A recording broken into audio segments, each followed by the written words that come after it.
ఏం చేస్తున్నామంటే స్వతంత్రం ఉంది కదా ఈ వర్షం కింద, పేతురు రాసినటువంటి వర్షం కింద ఉన్న మనకు స్వతంత్రం ఉంది కాబట్టి మనం ఏం చేస్తున్నామంటే లోకంలోనికి వెళ్ళినప్పుడు లోకంలో ఉన్న విషయాలు, గవర్నమెంట్ నుండి వచ్చేటువంటి విషయాలని మనకు కావాలి కాబట్టి మనం ఈ లోక సంబంధమైనటువంటి క్యాస్ట్లను కావచ్చు, వీటిని రిజర్వేషన్స్ కావచ్చు, పేర్లను కావచ్చు, కులాలను కావచ్చు, మతాలను కావచ్చు, వీటిని యూజ్ చేసుకుంటాం.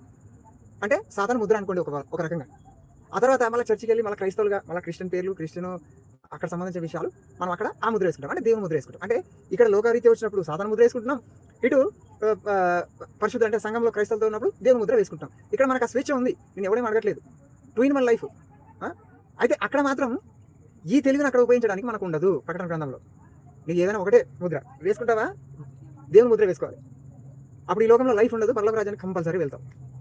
లేదంటే సాధారణ ముద్ర వేసుకుంటావా, నీకు ఈ లోకంలో అన్నీ దొరుకుతాయి, మంచి జీవితం ఉంటుంది, కానీ పరలోక రాజ్యంలోనికి ఎంట్రీ ఉండదు. నేను లోకంలోనికి వెళ్ళి లోకం పాట, క్రైస్తవులోనికి వెళ్ళి క్రైస్తవుల పాట పాడతా అంటే ఆ రోజుల్లో పాడడానికి వీలు ఉండదు. ఎందుకంటే ఇక్కడ ఉన్నటువంటి స్వేచ్ఛ అక్కడ ఉండదు కాబట్టి.